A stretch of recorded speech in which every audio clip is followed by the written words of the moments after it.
You're listening to She's the Business podcast. We don't often associate a spiritual, heart-led business with cold, hard cash. But the fact is, the truth of the matter is that cash is essential for any business to survive, no matter if it's a spiritual business or a very nuts and bolts type of business, the bricks and mortar. Every business needs cash. And that's why it's an important topic for us to talk about here on the podcast today. So today, if you stay tuned, this episode is diving into the strategies, the mindset, and the energy that you need to be creating consistent cash and cash flow in your business. Stay tuned. Hi, I'm your host, Jessica Osborne, and in my 23 years of business and marketing, I've built many brands to become multi-billion-dollar companies. And just in the last 10 years, I've built 2 online businesses of my own from my dining room table with 2 little babies running around at my feet. I've made it my mission to inspire you to get out of your own way and become the successful business owner who's living the lifestyle you really desire without all the hustle. This is She's the Business podcast, made by women for women. This is your weekly dose of motivation and inspiration. I'm so thrilled to introduce to you today Bec Cuzzillo, who is a fellow Australian. You're going to have 2 Australian accents on the podcast today. How exciting is that? She is a spiritual business coach for spiritually minded women who want to build abundant, heart-led, sustainable businesses that truly set their souls on fire. Bec's on a mission to support women to claim their worth, master their mindset, and step into the highest vision for their life and their business. So her approach really combines that soulful strategy with the mindset, the energetics, and fully embodied feminine spirituality to ensure that you're walking away with practical, intuitive tools and strategies to build a life and business that you love. She has been doing this for 7 years now, balancing biz life with mum life, living on the south coast of Australia with her husband, Matt, and beautiful boys. Now, we are diving into so much about the energy, the mindset, and yes, the strategies of what actually creates consistent cash in your business. And Bec very generously shares so much on this topic. I know you're absolutely going to love it because by the end of today's episode, you'll probably be feeling like cash is not a dirty thing, a difficult thing, or something that other people just seem to be able to have and that you don't have. It's going to feel so much easier and more aligned to you in your business. So I know you're going to love this episode. Let's dive right in. Okay, and welcome to Bec Cuzzillo, who I have here with me on the Zoom, actually. I'm going to say in the studio. I don't know where that came from. In the Zoom studio. Bec. Thank you for joining us on She's a Business podcast today. Thank you so much for having me. I'm excited for this. Yeah, me too. Now, before we dive into the topic around creating consistent cash and just the different aspects of that, which I'm so interested to do, because I know that you are much more, aligned to the spiritual side of business and what is in alignment with you, as opposed to picking up some bro marketer, like, bang, let's get cash, here's a method and you're going to blow up this and that, that's not your vibe at all, which is amazing. But a business needs cash to survive. So I'm really excited to talk about this with you today, because being in the new year, obviously, let's start off the year on a great foot. Thinking about how your business makes money is a really important thing for a CEO. Whether you're a CEO of one or a CEO with a team, it doesn't matter, but that is your role. So we're going to dive into that. But before we do, can you tell us a bit more just about your business, who you work with, and what you do, Bec? Of course. Thank you so much. I'm really excited for this chat today.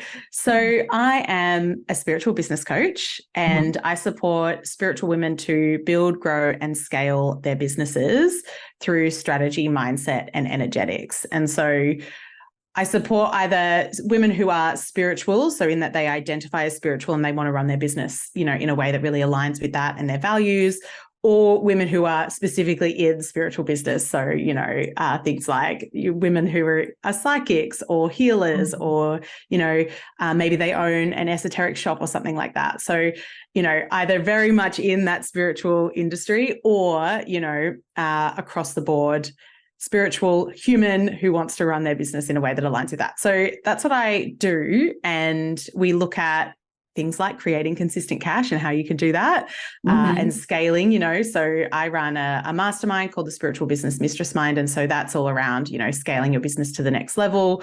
And then I also have a program that supports people specifically with creating consistent cash. So that is what I do. How did you get into this? So what's your background?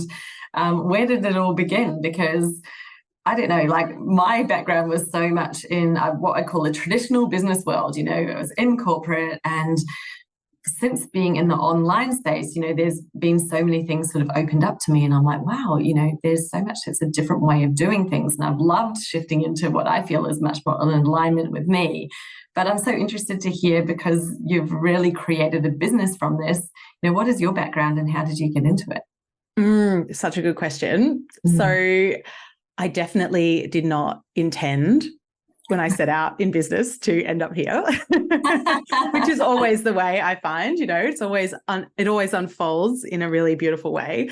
So I actually started my business as a side hustle making candles. That was the first thing I did. And I was already trained as a healer. So I've been in the spiritual space for a really long time. My mum's a psychic medium. And so I've been kind of, I've grown up around this, and I've been in this space for a long time. And so I created these candles, and it was just like this creative outlet that I could do while working. I used to work in the community sector. And so it was quite heavy going work. And so I wanted something that, was fun and light outside of that. And so I started making candles, and it kind of developed from there. And I actually, in a very kind of long story short kind of way, I created a goddess candle. So my brand or favorite kind of spirituality is goddess spirituality. And so I created these goddess candles. Mum and I, to celebrate that, hosted a goddess workshop together. And we kind of held these beautiful circles, these workshops with women, supported them, and we kind of had this series. And as women came through these, I realized that they were having these incredible experiences, transformations. They were, finding themselves and healing. And I was like, oh, this is the work that I still get tingles when I talk about it. Yeah. This is the work I want to do. I want to help women who, want to heal and find their purpose and step into that, space in their lives where they're living, a life that really lights them up. And so I trained then as a life coach, and I did some work. I then did work in that space. And so I stepped into the coaching space doing that. And then as women sometimes have that experience, they then go, you know what I want to do? I want to help others in the same way that you've helped me. And so I want to go and train, or I want to go and become a healer, or I want to go and do this thing. And this is what's feeling like my purpose. Hey, Bec, you've got a successful spiritual business.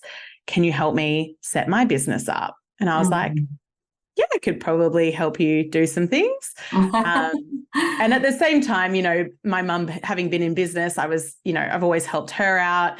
I also have a background as a food and travel blogger, and dabbled in photography. So I had like all of these different skills that I could kind of bring together. And so I kind of started dabbling in that business coaching space. And then once COVID hit, I had a lot of women in my community who were, face-to-face brick and mortar businesses. And I'd been running my business online for a while. And so I ran this short program called Move Your Business Online. And I had heaps of people join this program, and then kind of went, you know what, I'm going to step fully into this space and, support business owners specifically. And so I kind of, after a few years of kind of doing a lot of different things, I niched down and kind of went, this is where I want to be and this is what I want to do. And so landed here as a business coach. Amazing. I love it. I love the journey. And it's, just being open and present to what you're feeling aligned to, and the opportunities are coming up for a reason, right? I totally believe there are no coincidences. The things are there, and it's up to you to choose whether you take that step or don't. And that just sounds like a beautiful evolution to me. So amazing. Congratulations. Now, I know, because I work with women as well, and while I think most of my clients probably don't necessarily identify as spiritual, we definitely identify with needing to feel aligned in our business, and having, not trying to push something. I think that there are so many different business advisors and gurus and people out there who, I look at it, I can have an admiration for them. I think, wow, you're really successful, but wow, the way that you do it is just so not me. Like, I'm sorry, but I'm not that type at all. I'm much more of the, I want to attract my clients to me. I don't want to go out there and hunt them down and like be in competition with them and all of these things that feel very much like you're going out to war. Like, that is not how we need to do business. And I think a lot of females, definitely relate to that. One of the things that I see we find so hard, though, is that, when it comes to money, and I think that there's a lot of resistance around money and around creating cash, and you're feeling that, especially with such a spiritual client base. But I think that your experiences and what you have to say around this are going to be so relevant for all of us, because, it is difficult when you come out of a place of being an employee and being paid for a job that you're doing, and having that is a totally different relationship with money that we have when we step into business. And I think that a lot of people still feel they have to somehow earn it, and it's really hard to ask for it, because it's sort of like you never really had to, apart from when you got the job, then you might negotiate. But there's just so much that I think we need to shed, all this baggage that we've had with us when we step into the business world. And sometimes have been in there for quite some time. I've got clients who, when we started working together, they might have been in business for over 10 years.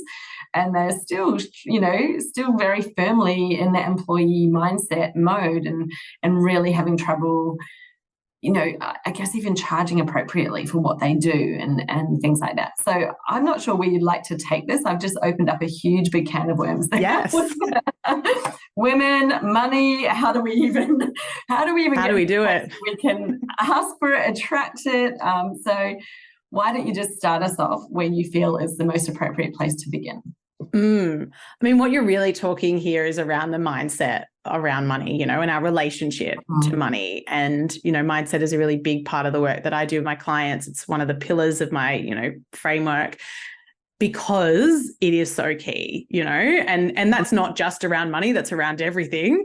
But I always kind of approach businesses this experience that is one of the biggest personal transformation journeys you'll go on, personal development, personal growth, because of stuff like this. We've got so many stories about money that come from when we were younger, all the way through our experience, and and the way that we relate to money. There's so much that goes into that in terms of where all of that comes from. And our job as business owners is to not ignore that. I think there's a tendency, especially because, money is definitely, and it's probably changing a little bit, but it can still be very much a taboo subject to talk about money.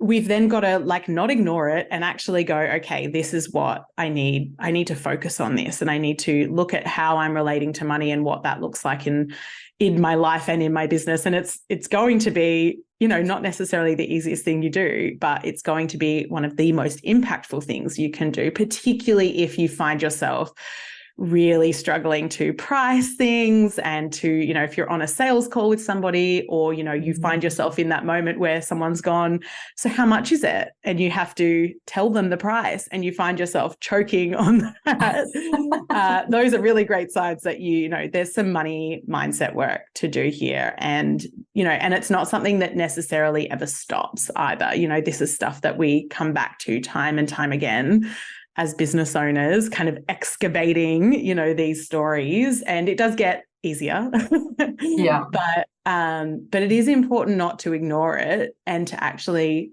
look at the money that's coming in, look at your prices, look at how you're feeling about it, look at what thoughts you're having around it, And, as you were talking about, some of those stories that come up for people, the one thing that really stood out to me, and this is something that kind of is specific to people who are spiritual, but also isn't. And it's particularly around, I think it's particularly relevant for women, because we often will come into business going, this is my purpose. I'm here to run this business and to do this because I want to help people. And, I feel really, aligned with the outcomes that I want to have, and I want to have an impact, so it means something to us, and so it's very personal. And then we have to put a price on that. And that feels incongruous, because it's like, well, this is my passion. This is my purpose. How can I, or am I meant to charge for this? And we have this thing going on in our mind around like, well, if it's really my purpose, I should just do it out of the goodness of my heart. And it's like, that's really nice in a world that money doesn't, run things. We need money to survive. Yeah. We need money to thrive. And so, if we've got that belief of, this is what I'm doing and I shouldn't charge for it, I shouldn't charge much for it, I should just kind of get by, we've got to really look at that, because if we want to run a business and we want to make money because we want to put food on the table, we want to, have the lifestyle that we want to have, we've got to, have all of the alignment is a really big, word that comes through, because if that's the vision, the way we run our business has to be in alignment with that vision. Exactly. And so if you're not charging correctly and you've got all of these money, blocks coming up, you need to look at that and focus on that and, start to reframe some of this and start to change your relationship to money so that you can step into a space where you can confidently charge, what the service is worth and build a business that's going to ultimately allow you to live the life that you want to live. It all needs to be in alignment, and we can't stick our head in the sand and not look at it. Yeah. And I think there's something, we maybe don't consciously think it, but I think that a lot of the time there's this sort of undercurrent belief that, well, you just start and then suddenly the business will just evolve and it will be making all this money. It's like, yes, but you actually have to make the choices and do the actions in order for that to happen. And so if you're not changing what you're doing, why would you think that the outcome is going to change? Like it's not going to get there, because I have this phrase that I've been using recently. It's about, are you playing a game that you can win? Like if the pieces are not in alignment, the game that you're playing is not going to get you the outcome that you're wanting, because you're not playing that game at the moment. You're charging whatever it is that you're charging.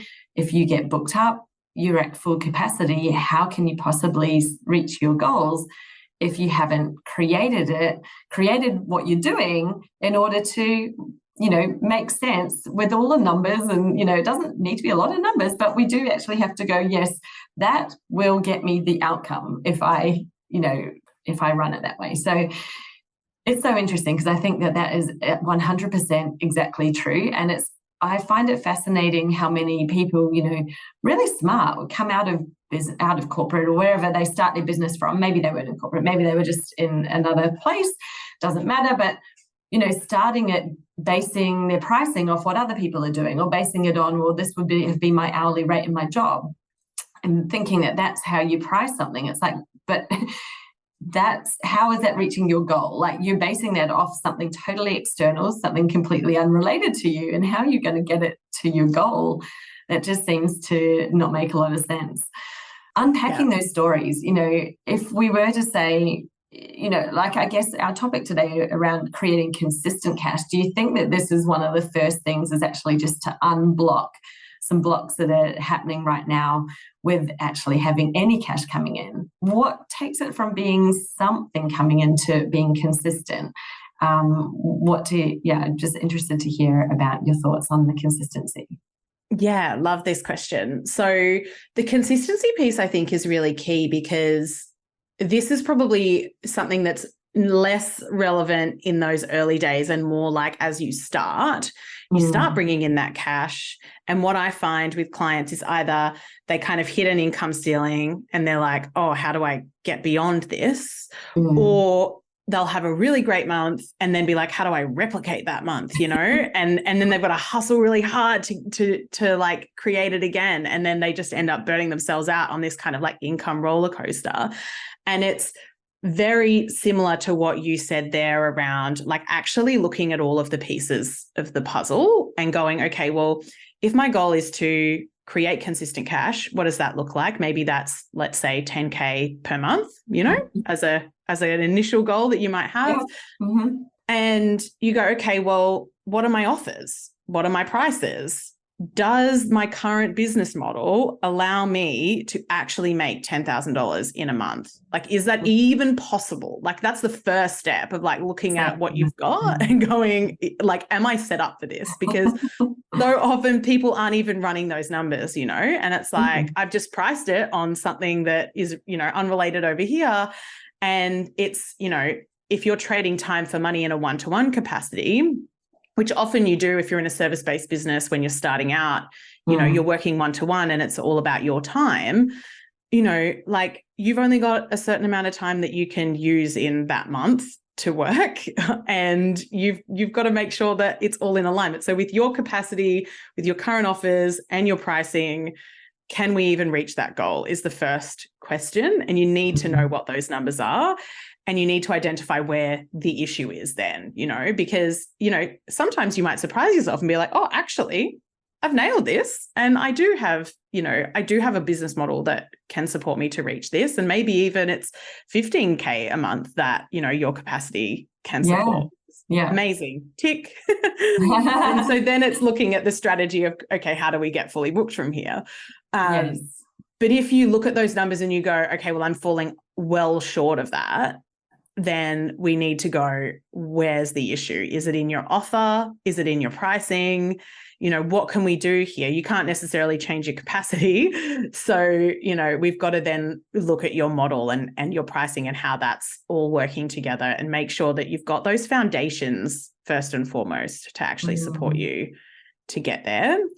And often what happens in that process of going through and looking at, you know, the strategy around how we're getting to the goal, that's when things will come up around mindset and energetics that you kind of go, okay, well, maybe there's some work here to do, because then it's about going, okay, well, if you want to reach your goal and this is your offer, we've got to price the offer at this.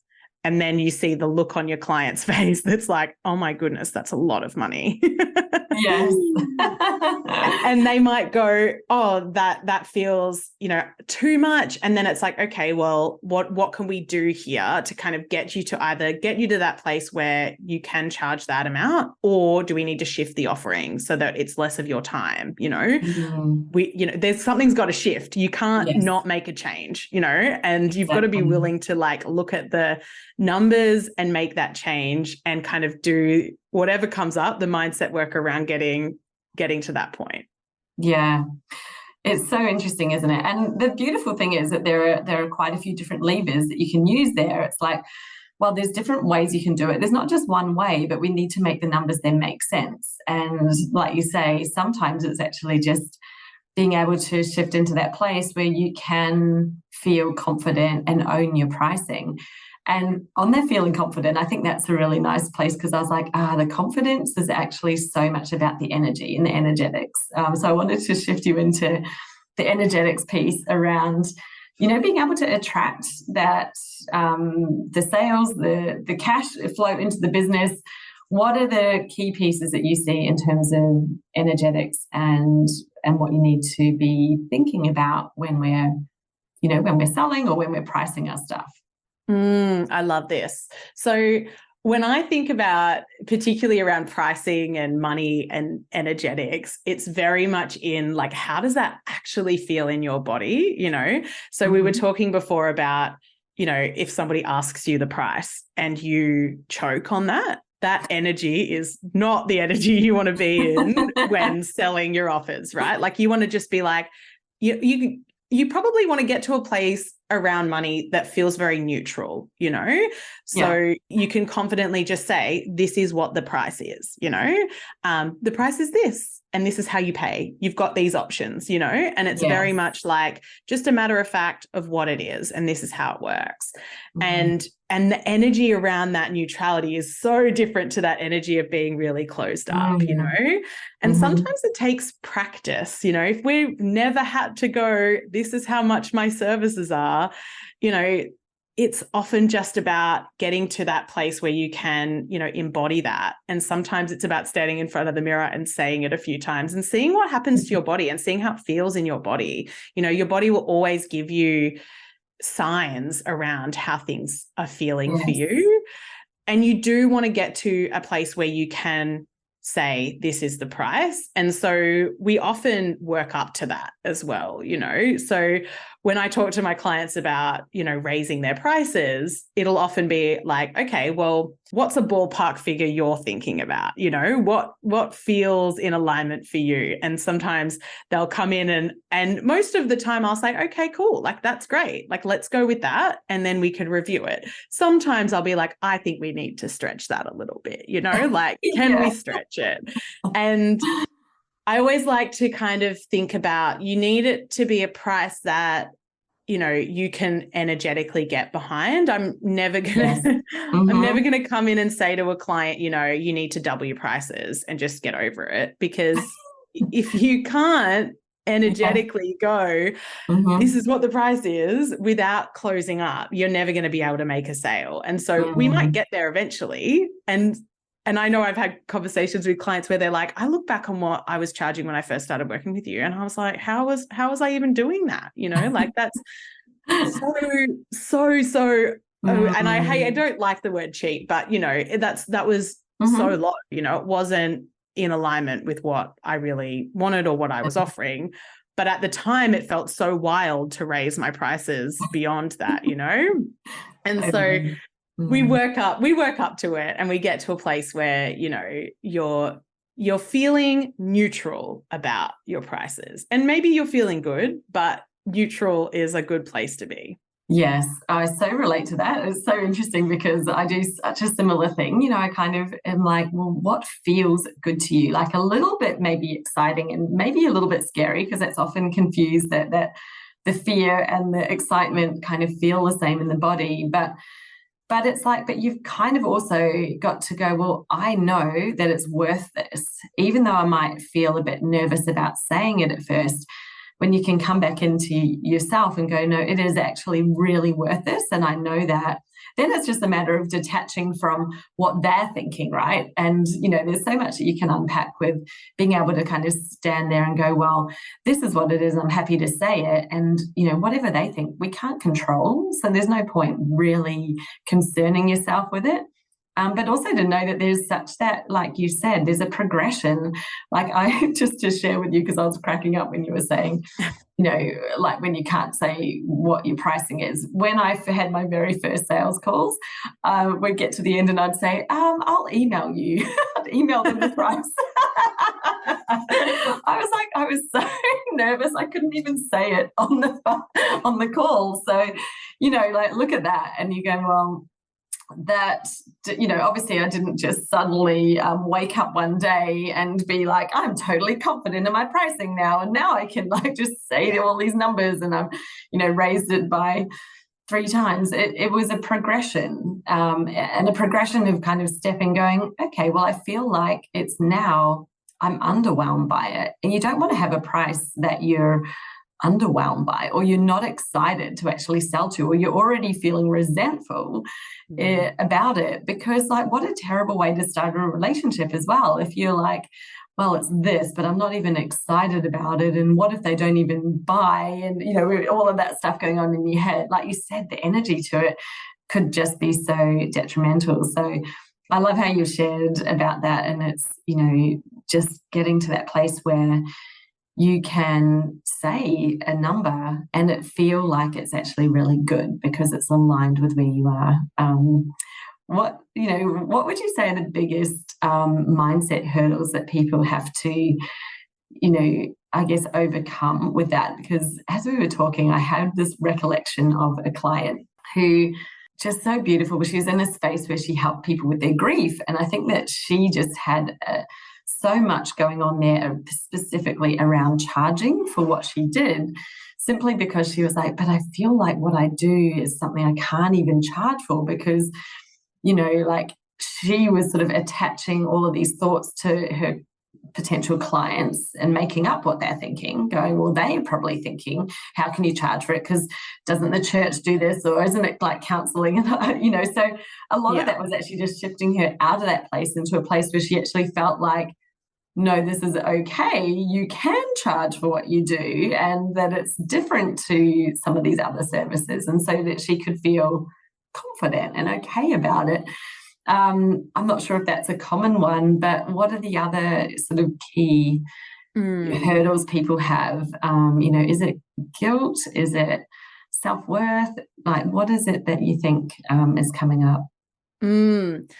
Such a good question. I think, so in my work with women over the last 7.5 years that I've been in business, and, you know, that's through, you know, my workshops and life coaching as well as in business, the one thread that I find a lot of things come back to in mindset work is self-worth, particularly for women. And it's either that I'm not worthy of this, or I'm too much, you know, like, you know, I'm too loud, I'm too whatever, you know, or I'm not enough, you know. And so it's like this real spectrum, and all of that really comes back to this idea of, you know, I'm worthy of this, or I'm enough for this. And, you know, an example I can think of with a recent client, you know, we were talking about an offer that she's got, and, you know, she was saying, okay, well, I want to kind of run it in this way that's like a kind of a group coaching offer, but I'd really love to run it as a mastermind. But I think for this, you know, I want to kind of run it as an online course, group coaching program style hybrid thing. And I was like, okay. And I was like, and why aren't we running a mastermind? Like, can we just go there for a minute? Like, why don't you want to do that? And she's like, oh, I don't know if, you know, people will want to buy a high ticket offer from me. And I'm like, okay, but we've never tried it. And, you know, like, and so often that mindset is all coming back to, you know, I'm not enough to run, you know, a high ticket program. I'm not enough to offer this kind of experience to people. And we kind of got to this place, and she goes, you know what, let's do this. And so we decided that she was going to run this mastermind. And then like 2 weeks into the planning of it, it was like, I don't know if I can do this. You know, I've got all of these thoughts coming up. And I said, okay, well, like, I was like, you've got options, you know, like we can still run it as an online course version if you want. And she was like, oh, no, we're doing it as a mastermind. And I was like, excellent. And sometimes you just need to almost go there of like, well, these are the options. The options are to not do the thing that you really want to do. And your intuition will often kick in and go, oh no, this is right. I'm just having a wobbly moment, you know? Yeah. And that kind of certainty around, you know, like this is actually what we're going to be doing, that decision, I think sometimes is just really powerful. If you can make a decision of like, this is the way it's going to be, you know, I've just got to do the mindset work to catch it up, you know, that decision so often will bring us forward. But to answer your question, it so often comes down to the not enoughness, self-worth piece, I think. And if we can work on that and kind of understand that and look at it and not hide away from it, and, you know, really work on, okay, well, how can I take one step forward, you know? How can I do something courageous here, you know? And sometimes, in my opinion, sometimes the action of doing something is what will help bring the mindset forward. So in that example of actually going, you know what, I am going to do the mastermind, I am going to do a high ticket offer, I've just got to catch the mindset up to this. Taking that action so often helps, because sometimes we get stuck in this loop of doing mindset work. If we're just journaling on it and thinking about it, you know, sometimes we actually just need to go out and do the thing that feels a bit scary. Yeah, that's so true. It's like they're having the intention, but then taking the action is what will bring it about. It's so interesting because I guess, when that client of yours said, well, no one's ever paid me a high ticket price before, it's like, well, you're projecting the future based on the past. Like, when is going to be the first time? There's always a first time, right? So when you're actually going to allow that to happen, or to think, well, the future, like the past is already in the past. Because something's happened in the past, it doesn't mean that that's what the future is. That's so interesting, isn't it? Because it's like basing that whole thought on what's going to happen in a totally new scenario, but based on something that's not actually the same. What happened in the past. It's funny, but it makes so much sense when you think it in your head. And then it takes, I think, sometimes to say it out of your mouth and then to have things reflected back to you to be like, oh yeah, that kind of doesn't make a lot of sense. It's why coaching is so powerful, right? To have that reflection, someone to say, this is what I'm seeing and hearing, like, let's talk a little bit about this, or let's dive deeper into why not, like what's holding us back here. And something else that you shared earlier, which I think is really, relevant and powerful, is the idea of not making assumptions about our ideal clients. And actually, if we're going into a sales call, assuming that the person can't afford us, that's not a great place to be coming to a sales conversation from, because we often don't know anything about, or very little about, that person's, financial situation. And we need to go in with that kind of neutrality again around, like, this is the whole point of a sales conversation is to work out whether or not you're a good fit, like, do you have something you can help this person sitting in front of you with, so talking to them about where they're at right now, what their goals are, are you a good fit? Do I have something I can offer you? And then if you do, it's like, okay, well, I think you'd be a really great fit for my mastermind program, for example. And this is what is included. And this is why I think it would be really powerful for you, because we get to go through this and we do this, and this is the level of support, and this is the accountability, etc. This is how I can support you inside that space. How does that feel for you? You don't have to make a decision here, but these is all the information. And then you get to gauge that. You get to ask those questions. They get to ask you questions, can I answer anything for you? And you don't come to it with this assumption that, I'm not going to offer the mastermind because I don't think they're going to be able to afford it. Well, no. Is that the best solution for them? And if it is, here's the option. And then if they say, oh, look, I just don't think I can afford that right now, it's like, okay, well, I do have this other thing that I can offer you that is this price. It doesn't have, quite the same level of support, but it's got this, this, and this, and this is how I think it could be a really great stepping stone. How does that feel? So you've got those options to give people. But you're not going in with those assumptions because people can surprise you. I remember I had a client once who was like, oh my God, I quoted them like $15,000 for this package and they paid it up front. And I was like, yeah, some people have money like that, right? You can't assume anything based on our own experience of money. And often that's where it's coming from, Yes. And so projecting, we've got to... Right? Projecting, like, even just maybe not even so much so what you have or anything like that, but even just projecting your experience of the world right now. Like, I see so many times people getting into a bit of a void. They might have been on the news and the news is all doom and gloom and the economy and everybody's struggling and blah, blah, blah. And like that, I'm not saying it's not true that there are people who are struggling, but when people have those conversations with me and I'm like, that's one view and that's one set of people, but there are other people out there who are not struggling. Like, can you think of or see any evidence of that? Like, just look around, go down to the shops. Are there people driving up in their Teslas? Are there people going in, and spending loads of money on things that are not essential? There are people with money all around you, and it depends on what you're choosing to take notice of and what you're choosing to be present to. But you can kind of really easily shift that.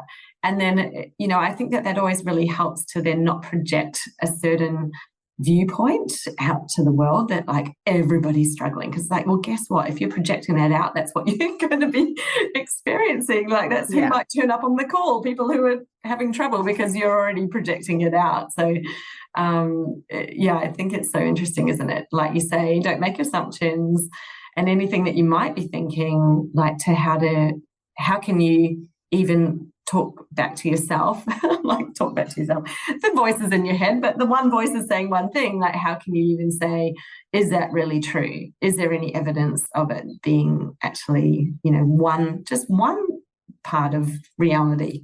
It's not all of reality. It's not everybody's reality. I love that. It's beautiful to be able to be present, be aware, and just be able to offer, and let the person come back to you with questions and things like that. We don't have to try to second guess them. Like let them tell you, and that's an empowering place to come from as well, right? Like when you make assumptions about someone, you're not empowering them. You want to empower the person sitting in front of you, particularly if you're in that space of helping people, and so you don't want to come to those conversations with those assumptions. You want to come to the table going, I've got something I can help you with here, and it's about whether or not you value it, and whether or not, you vibe with me, and whether or not I'm the right solution for you. I always think of like those sales conversations as like a matchmaking service. It's like, have you got a problem that I can solve? Have I got a solution for your problem? Does this match up? And so often it's not, the price is so often secondary, and generally if you're jumping on a call with someone, you've made the decision already that you want to invest in the thing that they're offering. I'm thinking about, for example, if a good example is, my little one is not the best sleeper, and something that we're looking into right now is getting some support with sleep consulting. And, we're only going to jump on that call when we're ready to invest in that, like we're at the point where we're like, we need help, Are you the person to help me? And really that conversation is going to be about whether or not we align with that person and their methodology and the way that they approach their work, and so that's the whole conversation there is like, I'm ready to spend money. I'm ready to spend money on to solve this issue. This is my problem. Are you the right person to solve my problem? And so the person on the other end values the thing you're selling because they're already there generally. And so it's just about that conversation around going, are we a good fit? And that's the pressure on that. It takes the pressure off when you approach conversations like that, I think, to know that, the person is sitting in front of you because they have a problem, and you've just got to work out whether or not you're the right solution for them. Yeah, exactly. Yeah. Love it. That's so good. And it's so true as well. And I think that when you can get into that place where you're feeling so comfortable and on a call thinking, well, how can I serve this person? How do we have a good fit together? Because it has to come on both parts as well. You probably don't want to bring on a client that's not the right fit for you either. So it's actually more like you're having a meetup to see, is this going to be good? Shall we take a step forward, or shall we go separate ways? And either way, it's not good or bad. It's just what will be. And if it was meant to be, it will be, because they'll be like, yes, this is a great fit, and we move forward. And it's partly, just about who you're being and how you're attracting people in. If you're doing all of that and you're really aligned with yourself, you're going to attract the right people to you. Which takes away all the pressure. Love it. It's so true, right? It's not just about, it's a two-way thing. And, as service providers, we want to know that we're going to get results for people, And in that example, I always think like, I'm never going to jump on a call with a sleep consultant unless I'm willing to actually do the thing that the sleep consultant tells me. I said this to my husband. I was like, we've got to be willing to like actually do this, because it's probably not going to be that easy to like change the way we're doing this whole sleep thing. Yes. And like we've got to be willing to like listen and implement. And I'm not going to spend money on this unless we're willing to do it. And we're at that point now, right? Like, but 3 months ago, I was kind of like, I don't really want to do. Maybe it's just a phase. yeah, right. And now you're like, okay, this phase is taking a really long time. And yeah. And if I was that sleep consultant, I would want the person to be all in, like. Yes. She doesn't want me to be like, oh, no, I'm not going to do what you say. Yeah, I'm just dabbling here. Yeah. And, you say that, but no, I actually think better. And you're like, why are we even here? I want to be a good client, right? Like I want to be a good client and actually do the thing. And I think, you want to make sure that there's that good alignment in terms of where people are at on both sides. I think that's really important. Yeah, love that. So I guess just in summary, before we find out a bit more about how people can connect with you, like what do you, if we're going to wrap this in together now, because I think we've gone down so many lovely, beautiful places with the energy of, being able to ask for money and attract it in, the mindset around it, the strategy for how to do it in your business. And what sort of wraps that all together for you? Like what would you want to say to somebody who's been really struggling with it? Is there a place to begin? I guess. I think the place to begin is sitting down and almost doing a bit of an audit of your business, and how you also feel and think about it.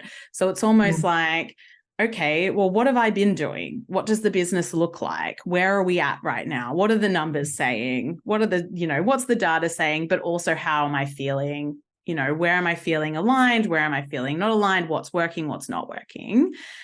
And then you've got a picture to actually work with. I think so often, particularly in online business and the way that, social media is, it can be so easy to go online and be like, oh, that's the solution to my problem. And we get shiny object syndrome because somebody's there, really speaking to, some of those issues and problems that you've got. But their solution is very specific, potentially. And we go, oh, that's the thing that I need to be doing. Or we go outside of ourselves and go, oh, look at all of these things that people are doing. This must be the answer. We look for that silver bullet because wouldn't that be nice? And we don't actually identify where the gaps are, where the problems are, what we actually need to be focusing on in order to get the result we want. And I think that first overview is so important. And it's not sexy and it's not shiny and it's not like a fun answer to that question. But I do think that's what's going to actually get you the result you want. And so what I would do is start with that and then identify, the bits that aren't feeling good right now and the bits that aren't working, and then make your decisions based on that. The next steps have to come from a place that is grounded in where you are at right now. And also knowing what your vision is, so often that can be external as well, and we've gone down this path of, oh, well, I must have to make, X amount of money a month because that's what everybody online says I have to be making in order to be successful. And, I've got to drive this car and I've got to look like this and I've got to have a lifestyle that, is XYZ. And so often that's not aligned with who we are and what we want. And so you need to also know that side of it. So it's like, where are you at now? Where do you want to be? Yes. And then what's the gap and how do we get from one place to the other? And that's going to be personalized to you.